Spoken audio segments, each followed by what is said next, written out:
¿Cómo surge la nueva filosofía en la organización?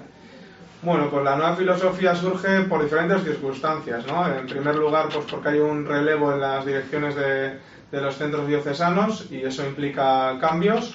Y bueno, pues se nos propone la dirección de San Félix y Castola y asumimos esa dirección con un nuevo equipo directivo. Un nuevo equipo directivo en el que, bueno, en primer lugar, pues está centrado un poco en un modelo de liderazgo avanzado que ya habíamos analizado desde Euskalit y centrado en la autonomía y en la responsabilidad de las personas, ¿no? Queríamos que las personas cobrasen mucha importancia en la organización para poder aportar, para extender ese liderazgo y que todo funcionase de otra manera. Y bueno, pues el diseño del nuevo equipo directivo pues trajo esa nueva filosofía con las aportaciones de todas las personas.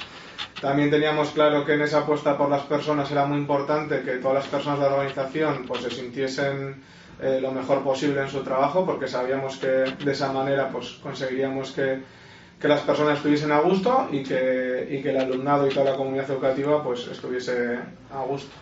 Y apostamos también por todo el tema de la gestión emocional con el BEC y ayudando a las personas a que puedan estar emocionalmente lo mejor posible para poder ejercer su profesión.